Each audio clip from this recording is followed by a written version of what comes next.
8h30 sur Al-Oula, ravi de vous retrouver pour cette nouvelle édition. Voici le sommaire.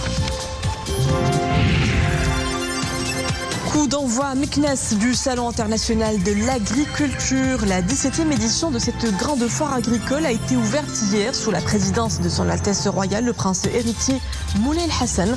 Une édition placée sous le signe de l'eau et du développement durable.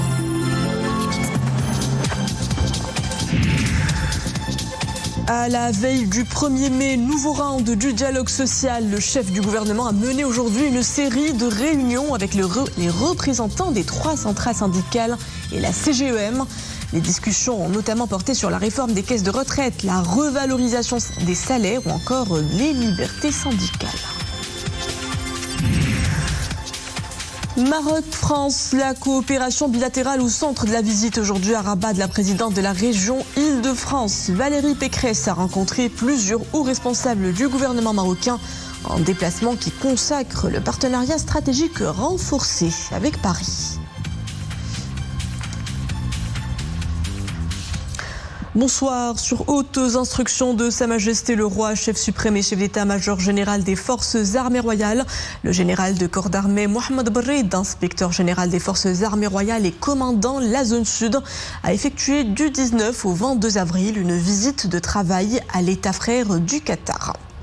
À cette occasion, l'inspecteur général des forces armées royales a tenu avant-hier, dimanche, une réunion avec son homologue qatari, le général de corps d'armée Jassim Ben Mohamed Al-Manna'i, chef d'état-major des forces armées qatari, suivi d'une rencontre avec le vice-président du Conseil des ministres et ministre d'État aux affaires de la défense, Saoud Ben Abdelrahman Ben Hassan Al-Thani, axé sur l'examen des moyens de renforcement de la coopération bilatérale, de la coopération militaire bilatérale, conformément aux hautes instructions des dirigeants des deux pays.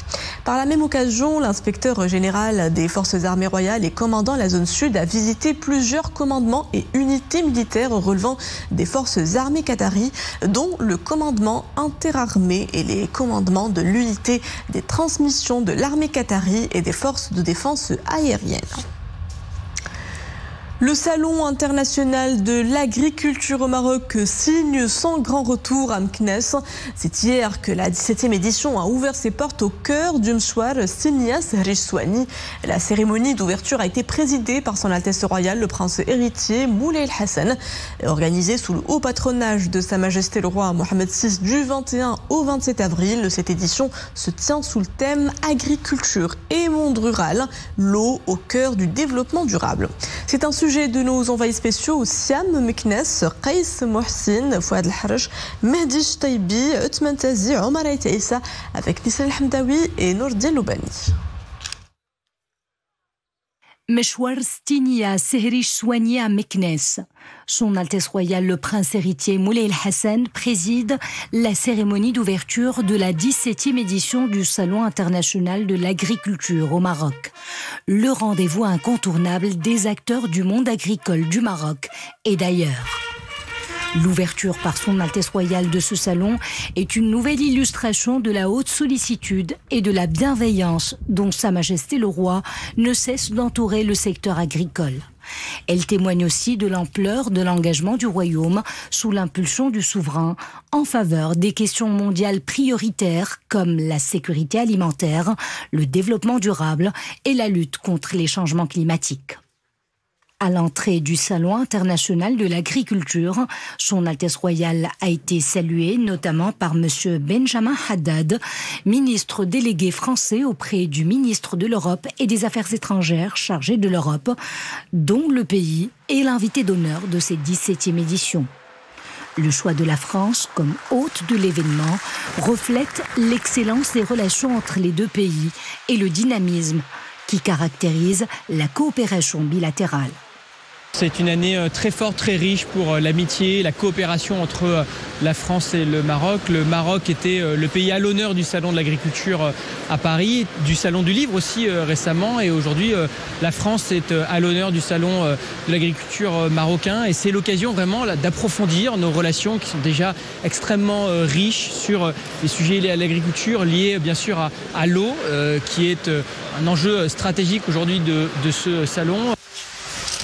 Son Altesse Royale le Prince héritier Moulay Hassan a par la suite visité le pôle région, une belle vitrine des potentialités agricoles des 12 régions du Maroc. Son Altesse Royale s'est également rendue au niveau des espaces eau et irrigation et recherche et innovation, car cette année, la problématique de l'eau est au cœur de ce grand rendez-vous international au regard des changements climatiques que subit le pays. Le royaume mesure plus que jamais la nécessité de concevoir une agriculture innovante, résiliente et inclusive, tournée vers l'avenir. Cette année, la participation de la région Aïn Saq El Hamra est exceptionnelle. Elle entre dans le cadre de la politique générale engagée par le gouvernement de Sa Majesté le Roi pour l'implémentation du projet royal qui concerne l'approvisionnement en eau dans le monde rural. Et comme vous le savez, le thème choisi cette année par le Salon, agriculture et monde rural, l'eau au cœur du développement durable. En ce qui concerne la région Aïn Saq El Hamra, nous avons lancé dans le monde rural un système d'irrigation sur 2000 hectares. Dans un premier temps, ce projet a été mis sur pied depuis le lancement du nouveau modèle de développement par Sa Majesté le Roi en 2015. Beni Mellal Khnefra est présente en force dans ce salon. C'est une région agricole par excellence. Elle produit à peu près 30% du produit agricole à l'échelle nationale. Dans un contexte marqué par le manque de précipitations, la région s'est orientée vers des cultures qui ne consomment pas beaucoup d'eau. Son Altesse Royale a également visité les pôles sponsors, institutionnels, agroalimentaires, international, agri-digital, agro-fourniture, nature et environnement, machinisme, produits du terroir, intrants d'élevage et élevage. Le Salon international de l'agriculture au Maroc s'étend sur près de 13 hectares. La superficie nécessaire pour accueillir 70 pays et plus de 1500 exposants. La 17e édition de cet événement d'envergure sera marquée par l'organisation de plusieurs conférences scientifiques et tables rondes, avec pour objectif de croiser les expertises et d'explorer des pistes alternatives au service d'une agriculture plus résiliente. Une agriculture capable de répondre aux défis climatiques et de préserver l'équilibre de l'écosystème agricole. L'enjeu est d'assurer une souveraineté alimentaire durable pour le pays. Cette année, nous comptons avoir plus de 1 million de visiteurs. On a plus de 1500 exposants et de plus de 70 pays. Et qui va connaître également, le salon va connaître également l'organisation de plus de 40 conférences scientifiques. Au fil des éditions, le SIAM a réussi le pari de se positionner comme l'un des rendez-vous incontournables du secteur agricole en Afrique.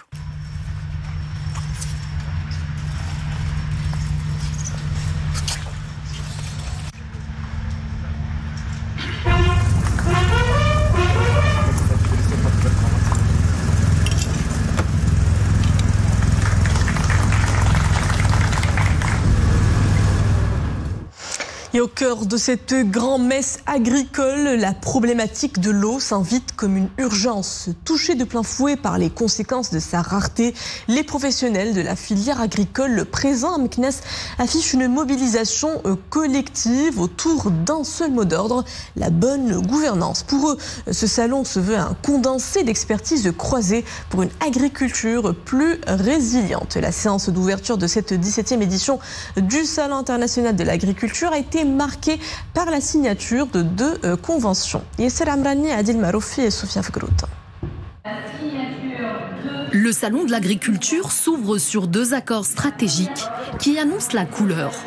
L'avenir de l'agriculture passera par une gestion prévisionnelle et durable de l'eau. La première convention concerne le développement des services de prévision météorologique et climatique dédiés au secteur agricole.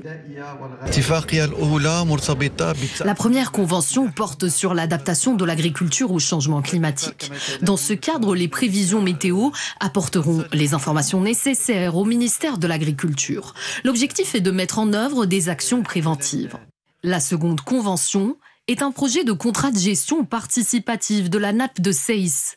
Il s'agit de mettre en place des infrastructures assurant une gestion intégrée et durable de l'eau, Une attention toute particulière sera accordée à la participation des communautés. Un programme soutenu par l'Union européenne à hauteur de 300 millions de dirhams, accompagné par un investissement de 3 milliards de la Banque européenne de reconstruction et de développement. Il s'agit de la gestion des infrastructures, mais aussi de la gestion participative des citoyens.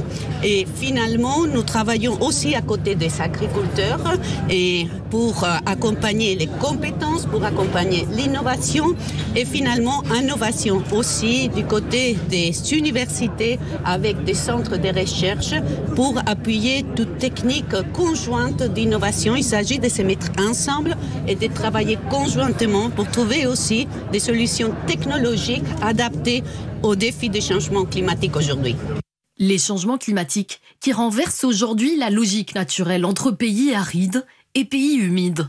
Les pays arides font face à des inondations, quand les pays humides souffrent de sécheresse. Il faut donc revoir les politiques d'investissement et d'infrastructure. Et au Salon de l'Agriculture, le président du Conseil mondial de l'eau est arrivé avec un projet important. Évidemment, nous connaissons l'expérience et l'excellence marocaine dans le domaine de l'eau. Nous la connaissons depuis longtemps pour les eaux non conventionnelles, le dessalement, le recyclage, la recharge des nappes aquifères, la politique des barrages, mais aussi en matière d'énergie renouvelable, à travers l'éolien et le solaire notamment. Nous avons tous les exemples d'une grande nation de l'eau, et c'est pourquoi le Conseil mondial de l'eau, que j'ai l'honneur de présider, est entré en discussion avec le gouvernement du Maroc pour créer au Maroc un centre mondial, le premier, un centre mondial pour la promotion des eaux non conventionnelles et des énergies renouvelables. Des solutions aujourd'hui pour anticiper les problèmes du futur. Cette rencontre permet aussi de réfléchir à des alternatives concrètes pour une agriculture plus résiliente, capable de relever les défis climatiques et de préserver l'équilibre de l'écosystème agricole.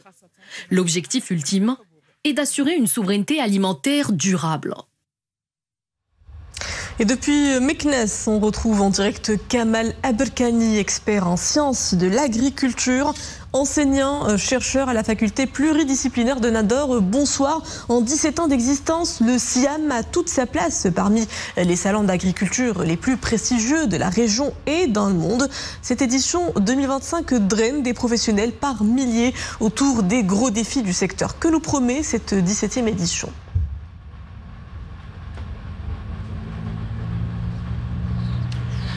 Bonsoir, merci pour l'invitation. Alors oui, le Salon de l'agriculture est une festivité, est une rencontre nationale, continentale et internationale. Il y a une grande priorité dédiée par Sa Majesté le roi Mohammed VI, que Dieu l'assiste, durant les 16 dernières éditions et cette édition. Donc c'était toujours des éditions sur le patronage. Et on l'a vu hier avec l'inauguration par Moulay El-Hassan, Hafidahullah, de cette rencontre-là. Donc là, la thématique, c'est vrai, c'est l'eau. Et l'an dernier, c'était l'agriculture résiliente.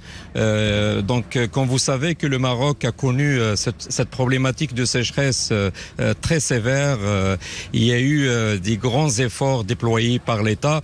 Et ça a commencé depuis le discours de Sa Majesté en 2022, lors de l'ouverture du Parlement, lorsqu'il a parlé de tous les mécanismes. Voilà, il va falloir travailler.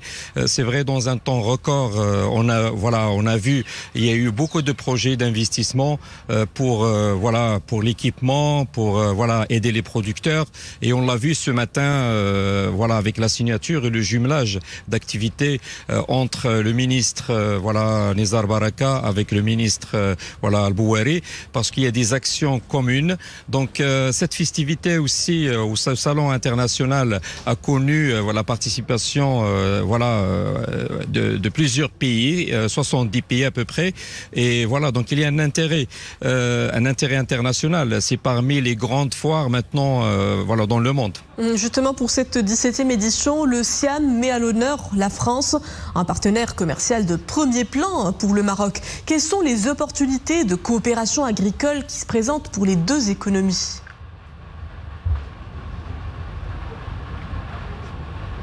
Alors oui, la France, elle vient voilà pour être l'invité d'honneur.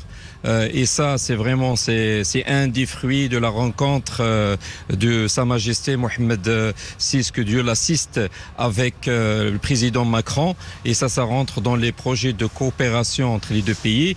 Et il faut savoir qu'il y a déjà une histoire entre le Maroc et la France dans le domaine de l'agriculture. On parle de voilà les échanges commerciaux, plusieurs échanges dans le domaine de l'agriculture. Et c'est une relation win-win, gagnant-gagnant entre les deux pays. Bien sûr, la France va apporter beaucoup de choses pour le Maroc, surtout dans les domaines de l'agriculture de précision, de l'innovation, etc. Le Maroc aussi, il a beaucoup de choses à apporter pour la France.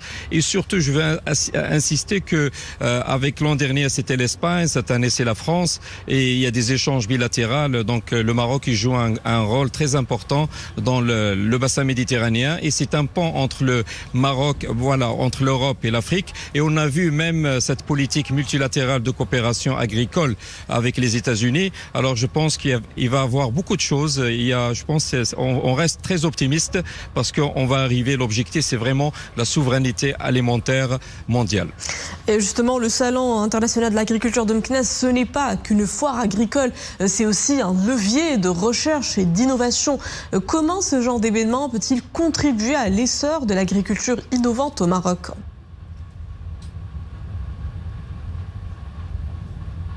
Alors oui, l'innovation, on l'a vu voilà durant les dernières années. Il y a le pôle digital qui commence, qu'on a commencé à le voir et il s'agrandit de plus en plus. On voit de plus en plus des compagnies dans le digital, dans les bonnes pratiques comme les satellites, les drones, etc. Il y a l'autre aussi aspect de recherche scientifique, comme il a dit, je pense, un des ministres ce matin, la génétique qui est très importante parce qu'on cherche des variétés qui sont résilientes à la sécheresse. Et on a vu aussi durant le discours de Monsieur Fauchon, le président du Conseil de l'eau. Alors je pense que la technologie, il a une grande importance et le Maroc, je pense, il joue un rôle très important afin d'optimiser l'eau parce que l'eau, c'est un facteur limitant pour l'agriculture. Et je veux dire que au niveau international, donc il y a un intérêt parce qu'il y a un partage du savoir dans le domaine de l'agriculture. Je vous remercie Kamal Aberkani d'avoir répondu à nos questions depuis Meknès. Je rappelle que vous êtes expert en sciences de l'agriculture, enseignant-chercheur à la faculté pluridisciplinaire de Nador. Elles sont toutes au rendez-vous. Les 12 régions du royaume cohabitent cette semaine à Sahrij Souani, représentées chacune par les acteurs de la chaîne de valeur agricole locale. Notre équipe a fait escale au pôle région où se tissent des liens et d'autres partenariats d'affaires. Retrouvons nos correspondants sur place, Abdeslam Khelbi, Ibrahim Routi, avec le récit de Zakaria Moknibillah. Les atouts agricoles des 12 régions du royaume, mis en avant au Salon international de l'agriculture de Meknès. Parmi les stands les plus visités, celui de la région Tanger-Tétouan Al-Hoceima. Avec ses atouts géographiques et ses potentialités socio-économiques, la région du Nord permet à plusieurs filières agricoles de s'épanouir. Agrumes, cultures maraîchères, huile d'olive, légumineuses et produits de l'industrie agroalimentaire sont présentés au grand public. D'autres programmes portant sur la gestion de l'eau, l'environnement et les infrastructures sont également valorisés pour un développement régional cohérent et inclusif. La région Tanger-Tétouan Al-Hoceima est riche de plusieurs atouts. Elle permet la production de produits agricoles importants. La région a connu un développement significatif de ce secteur. La région d'Ar'at-Filal s'ouvre également aux visiteurs. Ces produits agricoles reflètent la spécificité de son milieu géographique. Produits phares, les dattes de différentes variétés. Le secteur dattier s'étend sur une superficie de 55 000 hectares, avec une production de 95 000 tonnes par an. En projet, il y a la plantation de 5 millions de palmiers à l'horizon 2030. Notre région se caractérise par différentes chaînes de production dattière, les minerais et le tourisme. Au salon, nous mettons en avant les atouts du secteur agricole. J'ai visité plusieurs stands. J'ai vu les différences qui existent entre les différentes régions. Il y a une bonne complémentarité. Le pôle des régions attire de grands nombres de visiteurs, une façon de décliner les richesses naturelles, agricoles et socio-économiques régionales en fonction des spécificités locales. L'occasion également de nouer de nouveaux partenariats en vue de consolider les projets agricoles et les initiatives d'entrepreneuriat. Également à la une de l'actualité de ce mardi, nouveau round du dialogue social. Le chef du gouvernement, Aziz Arnouch, s'est réuni cet après-midi avec 3 centrales syndicales. L'Union marocaine du travail, l'Union générale des travailleurs du Maroc et la Confédération démocratique du travail. Et en ce moment même, Aziz Arnouch tient une réunion avec la CGEM. Parmi les dossiers abordés, la réforme des caisses de retraite, les libertés syndicales, l'augmentation des salaires et des pensions de retraite. Maroc-France, la coopération bilatérale au centre d'entretien aujourd'hui à Rabat entre la présidente de la région Île-de-France avec des responsables du gouvernement. La visite de Valérie Pécresse s'articule autour de 3 priorités: innovation, développement durable et éducation. Renforcer la coopération de la région Île-de-France avec le Maroc, au cœur de la visite de sa présidente Valérie Pécresse, qui entame un séjour intense en activité, avec d'abord ses entretiens avec le chef du gouvernement. Autre temps fort de ce déplacement, cette rencontre avec le ministre des Affaires étrangères, de la coopération africaine et des Marocains résidant à l'étranger. L'occasion de réitérer la position constante et claire de l'Hexagone au sujet de la marocanité du Sahara. Je sais que la question des provinces du Sahara marocain est une question existentielle pour le Maroc.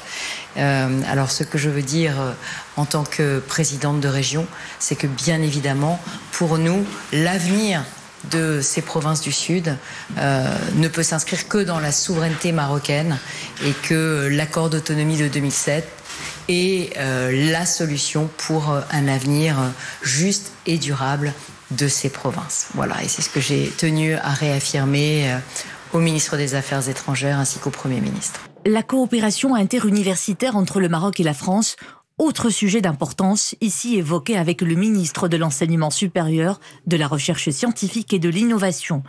Tous deux expriment leur volonté de renforcer les partenariats universitaires entre le Maroc et la région Île-de-France, première région étudiante et scientifique d'Europe qui accueille aujourd'hui de nombreux talents marocains.